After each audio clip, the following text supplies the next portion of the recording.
Para já, abrimos agora o espaço de análise e de discussão dos nossos comentadores. Isto é muito importante porque acabámos de ver 3 boas apresentações, belíssimas apresentações, e vamos agora realçar o que podemos retirar do conteúdo destas keynotes. É basicamente análise, vamos condensar, vamos reorganizar o conteúdo importante a reter. Temos o host desta discussão, é o Western Europe Director Education Sector na Microsoft, Rui Grilo, e o seu convidado para esta análise, Eduardo Sá, é psicólogo clínico e psicanalista, professor da Universidade de Coimbra e do ISPA, ainda diretor clínico da Clínica Bebés e Crescidos. Bom dia, Rui, bom dia, Eduardo, estão por aí? Estamos sim. Olá, Filomena. Olá, muito obrigado. Maravilha. Muito obrigada por estarem connosco. Passo-vos a palavra e já vos venho aqui chatear um bocadinho, mas muito obrigada por estarem connosco neste último dia de Building the Future. Belíssimos comentadores, agora é que vai ser. Obrigada, até já. É um gosto, Filomena. E obrigado ao Eduardo por ter aceito o nosso convite para estar aqui connosco também hoje. Aqui que eu gostava de começar é que parece incrível que só passou um ano desde que nos encontramos, Filomena, no palco do Building the Future, para falar precisamente como é que a tecnologia era necessária para fazer coisas diferentes na educação. E de repente todo o mundo mudou e a tecnologia passou de ser uma oportunidade que estava por aproveitar em pleno para se tornar uma necessidade para que as escolas pudessem continuar a funcionar no meio desta pandemia. E isso penso que nos suscita muitas reflexões e acabámos de ver agora com o David Kellerman como é que é possível reimaginar o processo de educação utilizando tecnologia, mas é preciso notar que o David trabalhou nisso antes deste momento de emergência, ou seja, teve a liberdade de espírito para encontrar os sítios onde a tecnologia acrescentava valor. E hoje em dia aquilo que estamos a assistir é uma coisa diferente. A tecnologia está a ser usada por necessidade e por emergência. E isso faz com que quando nós temos que utilizar uma ferramenta nova por emergência, aquilo que fazemos é replicar o que fazíamos da maneira que estávamos habituados a fazer. E por isso vemos crianças e vemos jovens que passam 6, 7 horas seguidas em frente a um computador a ouvir uma comunicação que muitas vezes, como é natural, os professores não têm estúdios em casa, nem têm estúdios na sua escola, por isso a qualidade de imagem, a qualidade de som muitas vezes não é ideal e a própria forma como os alunos tinham, quando estão num ambiente físico, os momentos de pausa em que recuperam a sua energia, no momento digital tem um contexto completamente diferente e por isso esta utilização de tecnologia neste momento de emergência necessita de todos nós muita reflexão para que ela seja bem utilizada e para que não pensemos que a tecnologia é só aquilo que se está agora a ser utilizado, porque ela pode servir para muito mais. Mas este impacto emocional, Eduardo, nas nossas crianças, nos nossos jovens, que terem estas aulas à distância e terem esta experiência ao longo deste último ano, eu penso que é algo que temos que refletir também de forma muito especial, não é? Rui, de facto, mas a tecnologia não é propriamente um sobressalto para os jovens, é um sobressalto para os pais e para os professores dos jovens. De repente a pandemia permitiu que os pais fechassem os olhos ao uso da tecnologia e até a acarinhassem, até porque os pais perceberam que a tecnologia, em vez de ser uma espécie de diabo numa versão do século XXI, permitiu que nós estivéssemos em rede, que nós tivéssemos acesso a conteúdos magníficos durante uma quarentena e que nos tivéssemos aprendido uns com os outros e, sobretudo, que nos tivéssemos sentido menos sós. Evidentemente que a escola tentou apanhar a onda, se nos é permitido falar assim, mas também é verdade que a escola utiliza a tecnologia e continua a imaginar que as crianças pensam como se elas vivessem no século XIX. E, portanto, é aqui uma amplitude muito grande que torna tudo isto muito desajustado. É uma oportunidade de crescimento única, eu acho que sim. Eu acho sinceramente que a escola democratizou o mundo como mais nada, mas acho que a seguir a escola com a tecnologia vão torná-lo ainda mais democrático, mais igual e seguramente melhor. E o facto de que o nosso sistema de ensino é uma herança do século XIX em que a informação era escassa, em que era preciso transmitir essa informação, hoje em dia vivemos num mundo completamente diferente, num mundo em que a informação é abundante, aquilo que precisamos é de ganhar o sentido crítico para perceber, para entrar em contacto com essa informação, perceber o que é verdadeiro, o que é falso, o que é credível, o que não é. E isto reconduz-nos um pouco também à primeira intervenção do dia, quando António Salcito nos convidava a reimaginar a educação contando com a tecnologia, porque de facto, um fator positivo é que, de repente, houve uma quantidade de pessoas que não tinham tido contacto com estas ferramentas tecnológicas e que passou a ter. E que, portanto, agora, quando imaginar, vai pensar e vai perceber o que é que pode fazer de diferente. Mas esta questão de passarmos do ensino massificado para um ensino mais personalizado, utilizando a tecnologia para isso, é algo que também pode ser muito relevante aqui. E o Javier Aragay também defendeu bastante isso, não foi? Eu acho que é aquilo que vai fazer com que a educação tenha um rosto humano. A educação ainda funciona, a escola ainda funciona, o sistema educativo ainda permeia os alunos que de alguma forma repetem melhor. A escola muitas vezes repreende os alunos que não pintam o telhado das casas todo a vermelho. A escola continua a imaginar que as crianças aprendem do zero, à mesma velocidade e da mesma maneira.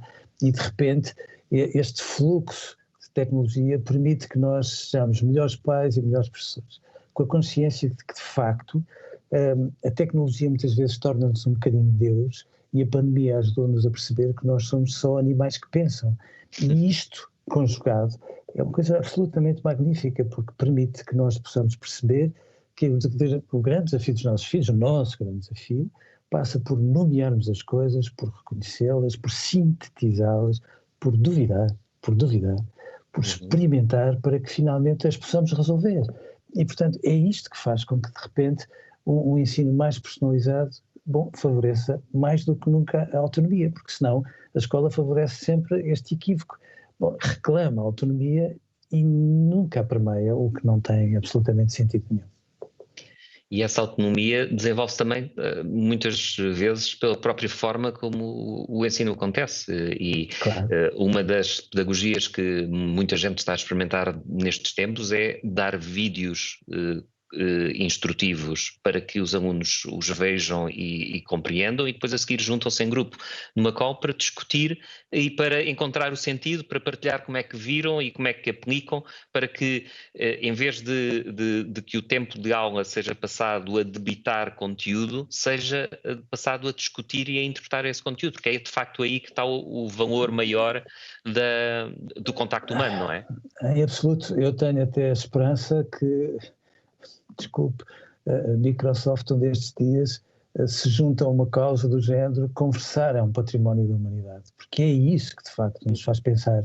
E de facto, aulas expositivas em que os alunos, os estudantes, as crianças, os adolescentes têm que estar quietos e calados, não são razoáveis, porque obviamente eles precisam de intervir, de perguntar e tudo mais, e portanto não vale a pena nós pormos aqui uma espécie de clivagem, tecnologia por um lado, escola, aulas presenciais para outro, porque de facto as aulas presenciais são insubstituíveis, os professores são insubstituíveis, o contacto físico dos colegas é insubstituível, mas a tecnologia também é.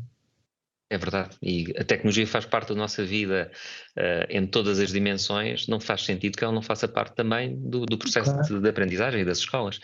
E pensando também nos professores, aquilo que está a ser exigido aos professores de não só terem contacto com ferramentas que não faziam parte do seu dia-a-dia, estarem a viver com certeza nas suas vidas pessoais, tenham filhos, não tenham filhos, têm com certeza uma família e têm um contexto pessoal que também sofre o impacto emocional de toda esta situação que estamos a viver, e ao mesmo tempo estamos-lhes a pedir para que no meio de uma situação de emergência também pensem em reinventar a forma como desempenham a sua função profissional, como vivem a sua profissão.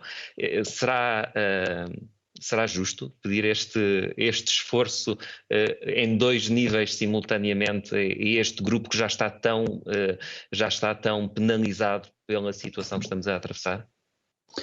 Justo não é, mas eu acho que foi uma oportunidade única para variedíssimas coisas. Primeiro, para que todos os pais percebam que os filhos não são tão geniais como às vezes os pais gostariam que fossem. Felizmente, digo eu.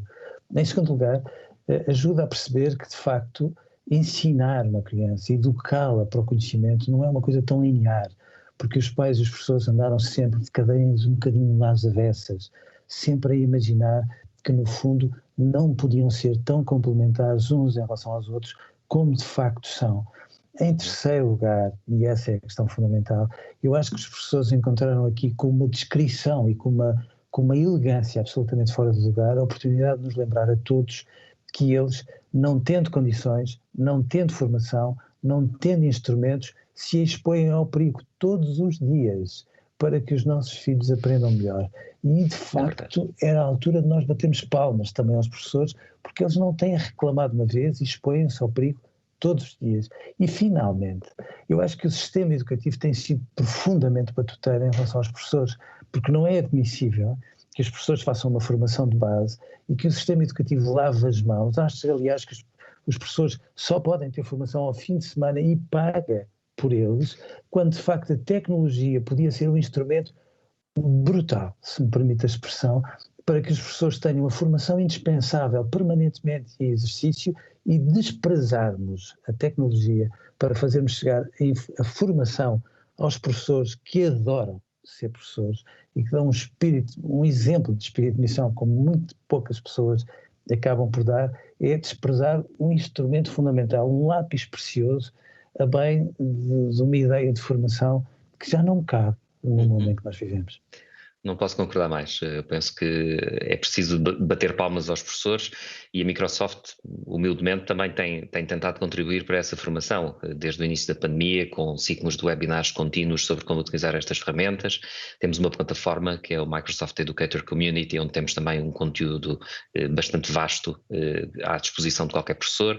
Temos um programa de Innovative Expert Educators, onde também reconhecemos os professores que passaram por esse percurso de formação, de forma a podermos, pelo menos, dar-lhes essas ferramentas e ajudá-los nesse percurso, tal como fizemos isso com os diretores de escola, num programa Líderes Inovadores de formação em gestão da mudança, não em gestão da tecnologia, gestão da mudança, porque quando falamos na tecnologia, a tecnologia pode ser aqui um catalisador.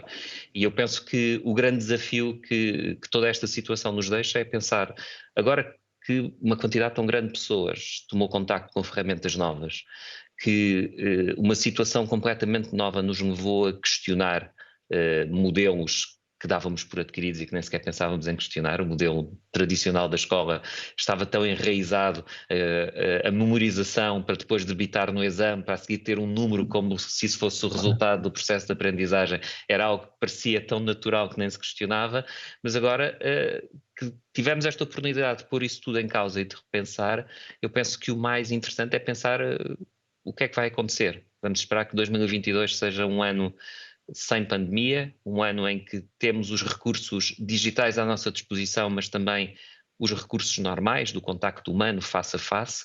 E o que é que vamos poder fazer com isso?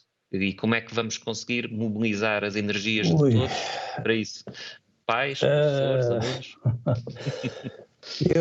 Eu tenho medo que depois deste vendaval todo nós queiramos voltar a uma certa paz que vivíamos antes. Tenho medo que muitas vezes o sistema educativo que passa a vida a chamar a atenção para os déficits de atenção das crianças seja o campeão dos déficits educativos. E tenho medo que não aproveite humildemente a oportunidade que a vida nos está a dar a todos para repensar a escola.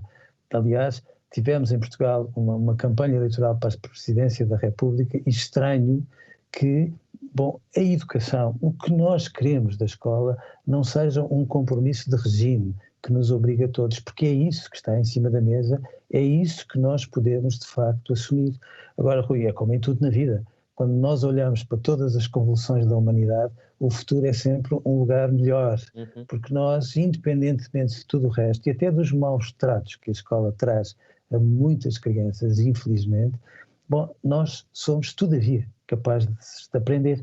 Agora, se nós fôssemos capazes de aproveitar a onda, Rui, meu Deus, pegarmos em tudo o que a escola tem de bom e de termos percebido que os professores foram capazes de reconverter de um dia para o outro e pegarmos neste potencial infindável e as crianças a quererem mais professores, a fazerem declarações de amor à escola como nunca fizeram na sua vida, se nós aproveitássemos isto, com os pais cada vez mais a perceberem que a escola tem um lugar insubstituível e que estas coisas não são tão estranhas umas às outras como de facto às vezes os pais imaginam nos piores dias, nós podíamos pegar na pandemia e abrir aqui uma janela para mudar o mundo, porque obviamente quando nós nos juntamos todos a pensar, pensamos mais simples, pensamos melhor e pensamos seguramente mais longe.